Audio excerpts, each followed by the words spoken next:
Good evening, I'm Hugh Downs. And I'm Barbara Walters, and this is 2020. From ABC News, around the world and into your home, the stories that touch your life. With Hugh Downs and Barbara Walters. This is 2020. It's a Pearl Harbor anniversary story you probably won't see anywhere else. The intriguing possibility that in launching a sneak attack, Japan did to us what we might well have done to them. Tonight you'll hear the details of a secret plan approved at the highest levels of the U.S. government. With the approach of the 50th anniversary of Pearl Harbor, America has been getting a refresher course on the attack. We're reminded that in the fall of 1941, relations between the U.S. and Japan had steadily deteriorated. But untold is that the United States itself was plotting a secret effort against the Japanese. And now, as Stone Phillips shows us, the old story has a new chapter. It was Sunday afternoon in New York, and many Americans were cozied up to the radio, listening to an exciting football game. He's up to the 25, and now he's hit and hit hard about the 27-yard line. Bruiser Kennard made the tackle. We interrupt this broadcast to bring you this important bulletin from the United Press. Flash, Washington. The White House announces Japanese attack on Pearl Harbor. It was news that stunned the nation. Yesterday, December 7th, 1941, a date which will live in infamy.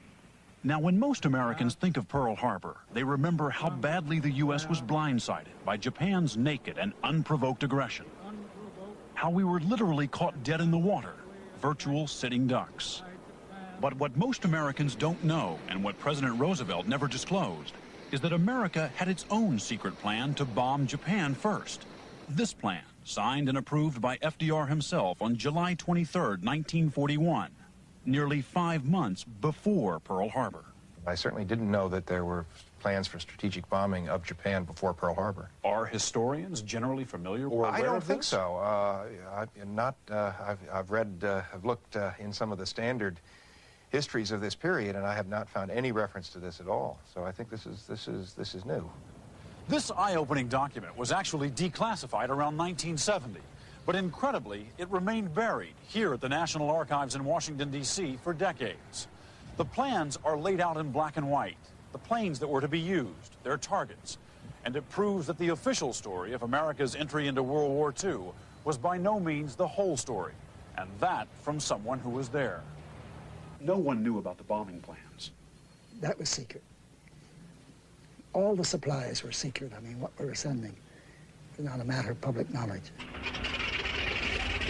Our story begins with a romantic chapter out of military lore, well known to the American public.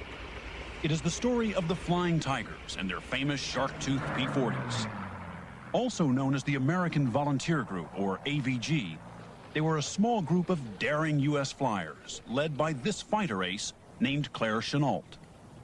They were known as mercenaries, hired by China before Pearl Harbor to help fight off the brutal Japanese invaders. Look, Captain Jim, looky, wham, wham! Termites. Flying Tiger Charlie Mott. The Japanese were the bad guys, no question about it. And your mission was to take them on? Yes, yes. Their primary objective was to protect China's only lifeline, this winding supply route known as the Burma Road. Certainly, order of priority was one, seize control of the air over China. Keep China in the war. Skip Adair's job was to find the volunteer pilots. When you were recruiting men for the American Volunteer Group that summer, 1941, what was the strategic goal of the operation? Well, to kill as many damn Japanese as we could. That's simple. But in reality, the pilots Adair recruited were not mercenaries at all. While they flew under the Chinese flag, their operation was planned and paid for by the U.S. government. The U.S. government knew about this, helped develop this plan. Not only knew about it, but they were 100% behind it. Where do you think the $50 million came from? The United States. It was secret. nobody was supposed to talk about it. We did a damn good job of keeping it secret. And the need for secrecy wasn't just for military reasons. Sending not just equipment, but soldiers to China would have been a violation of U.S. neutrality laws. Flying Tiger Ed Rector. It was against the U.S. law to fight for under another flag for another country. But what most Americans will be startled to hear, and what is the subject of this report, is that the United States, long before Pearl Harbor, had secret plans for a second American volunteer group with a much more daring mission. Flying Tiger Dick Rossi. There was a second group, which would be a bomber group, and the third group would be another fighter group. So it was all in the works. Yes, at least that was what you were being told. Yes. We knew that there's going to be a bomber group formed.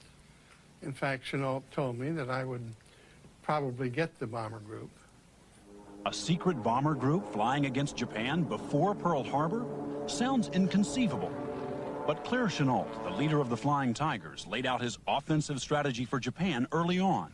Quote, if the men and equipment were of good quality, such a force could cripple the Japanese war effort. A small number of long-range bombers carrying incendiary bombs could quickly reduce Japan's paper and matchwood cities to heaps of smoking ashes. Now, those were Chenault's words. The question is whether his plan was backed up by the White House. That's the crucial question we wanted someone to answer. But after half a century, we thought that might be impossible. Well, surprisingly, there is one key figure from FDR's White House who is still around to answer our questions. His name is Lachlan Curry. In 1941, he was one of the president's closest advisors, Roosevelt's personal envoy to China, and Claire Chenault's biggest supporter in the White House. Today, Curry lives in South America. He is 89 years old, and his voice is frail. But he did agree to help us understand those dramatic days preceding Pearl Harbor. Claire Chenault wanted to bomb Japan, didn't he? Yes, very much so.